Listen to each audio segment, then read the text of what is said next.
श्रावण मास कथा अध्याय 10। श्री शिवाय नमस्तुभ्यम। हर हर महादेव। आप सभी पर भोलेनाथ की कृपा सदा सर्वदा बनी रहे। आपसे अनुरोध है कि कथा को पूरा अवश्य सुनिएगा। यदि आपने अभी तक चैनल को सब्सक्राइब नहीं किया है तो कृपया चैनल को सब्सक्राइब कर लीजिएगा, ताकि आपको हमारे चैनल पर प्रतिदिन नियम से सुनने को मिलते रहे श्रावण मास के महात्म्य के अध्याय। तो आइए बड़ी श्रद्धा के साथ सुनते हैं श्रावण मास महात्म्य का 10वां अध्याय। तो प्रेम से बोलिए हर हर महादेव। श्रावण मास में शनिवार को किए जाने वाले कृत्यों का वर्णन। ईश्वर बोले, हे सनत कुमार, अब मैं आपसे शनिवार व्रत की विधि का वर्णन करूंगा, जिसका अनुष्ठान करने से मत्तंतु नहीं है। श्रावण मास में शनिवार के दिन नरसिंह, शनि तथा अंजनी पुत्र हनुमान, इन तीनों देवताओं का पूजन करना चाहिए। दीवार पर अथवा स्तंभ पर नरसिंह की सुंदर प्रतिमा बनाकर हल्दी युक्त चंदन से और नीले, लाल तथा पीले सुंदर पुष्पों से लक्ष्मी सहित जगतपति नरसिंह का भली भांति पूजन करके उन्हें खिचड़ी का नैवेद्य तथा कुंजर नामक शाक का भोग अर्पण करना चाहिए। उसी को स्वयं भी खाना चाहिए और ब्राह्मणों को भी खिलाना चाहिए। तिल का तेल तथा घृत स्नान भगवान नरसिंह को प्रिय है। शनिवार के दिन तिल सभी कार्यों के लिए प्रशस्त है।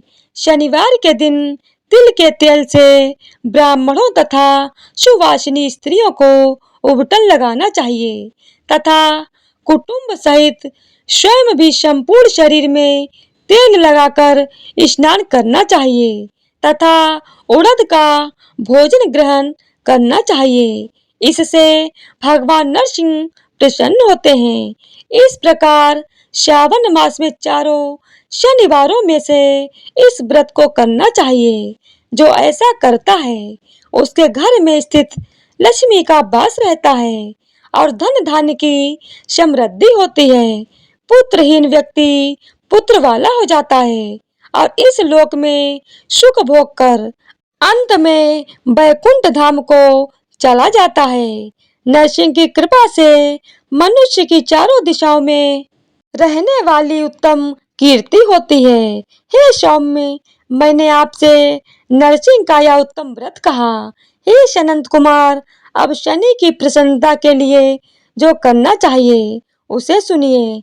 एक लंगड़े ब्राह्मण और उसके अभाव में किसी ब्राह्मण के शरीर में तिल का तेल लगाकर उसे उष्ण जल से स्नान कराना चाहिए और श्रद्धा पूर्वक नरसिंह के लिए बताए गए अन्न अर्थात खिचड़ी उसे खिलानी चाहिए।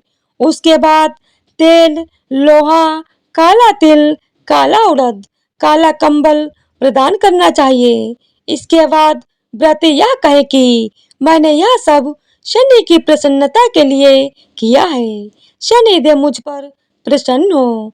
उसके बाद तिल के तेल से शनि का अभिषेक कराना चाहिए। उनके पूजन में तिल तथा उड़द के अक्षत चावल प्रसिद्ध माने जाते हैं। हे मुने, अब मैं शनि का ध्यान बताऊंगा, आप ध्यान पूर्वक सुनिए। शनिचर कृष्ण वर्ण वाले हैं, मंद गति वाले हैं, काश्यप गोत्र वाले हैं, सौराष्ट्र देश में पैदा हुए हैं, सूर्य पुत्र हैं, वर देने वाले हैं, दंड के समान आकार वाले मंडल में स्थित हैं, इंद्र नील मणितुल्य कांति वाले हैं, हाथों में धनुष बाण त्रिशूल धारण किए हुए हैं, गिद्ध पर आरूढ़ हैं, यम इनके अधिदेवता हैं, ब्रह्मा इनके प्रतिनिधि देवता हैं। ये कस्तूरी या गुरु का गंध तथा गूगल का धूप ग्रहण करते हैं। इन्हें खिचड़ी प्रिय है। इस प्रकार ध्यान की विधि कही गई है। इनके पूजन के लिए लौहमयी सुंदर प्रतिमा बनानी चाहिए। हे दुर्जश्रेष्ठ, इनकी निमित्त की गई पूजा में कृष्ण अर्थात काली वस्तु का दान करना चाहिए। ब्राह्मण को काले रंग के 2 वस्त्र देने चाहिए और काले बछड़े सहित काली गौ प्रदान करनी चाहिए। विधि पूर्वक पूजा करके इस प्रकार प्रार्थना तथा स्तुति करनी चाहिए। आराधना से संतुष्ट होकर जिन्होंने नष्ट राज्य वाले राजा नील को उनका महान राज्य पुनः प्रदान किया, वे शनिदेव मुझ पर प्रसन्न हो। नील अंजन के समान वर्ण वाले, मंद गति से चलने वाले और छाया देवी तथा सूर्य से उत्पन्न होने वाले उन शनिचर को मैं नमस्कार करता हूँ। मंडल के कोण में स्थित आपको नमस्कार है। पिंगल नाम वाले आप शनि को नमस्कार है। हे देवेश, मुझ दीन तथा शरणागत पर कृपा कीजिए। इस प्रकार स्तुति के द्वारा प्रार्थना करके बार बार प्रणाम करना चाहिए।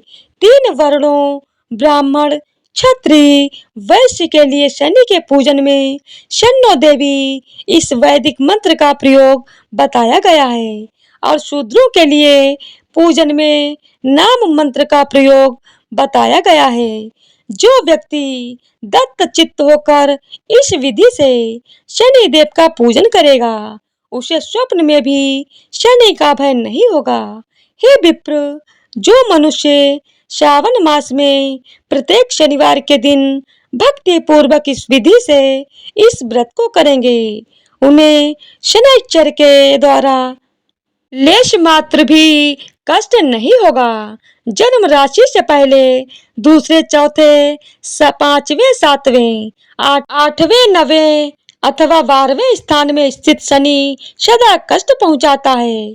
शनि की कांति के लिए समाग्नि इस मंत्र का जप कराना बताया गया है। उसकी प्रसन्नता के लिए इंद्र नील मणि का दान करना चाहिए।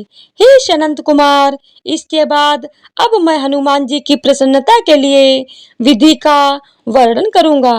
हनुमान जी की प्रसन्नता के लिए श्रावण मास में शनिवार को रुद्र मंत्र के द्वारा तेल से उनका अभिषेक करना चाहिए। तेल में मिश्रित सिंदूर का लेप उन्हें समर्पित करना चाहिए। जपा कुसुम की मालाओं से, आक धतूर की मालाओं से, मंदार पुष्प की मालाओं से, बटक बड़ का पेड़ के नैवेद्य से तथा अन्य उपचारों से भी यथाविधि अपने सामर्थ्य अनुसार श्रद्धा भक्ति से युक्त होकर अंजनी पुत्र हनुमान जी की पूजा करनी चाहिए। इसके बाद बुद्धिमान को चाहिए कि हनुमान जी की प्रसन्नता के लिए उनके 12 नामों का जाप करें।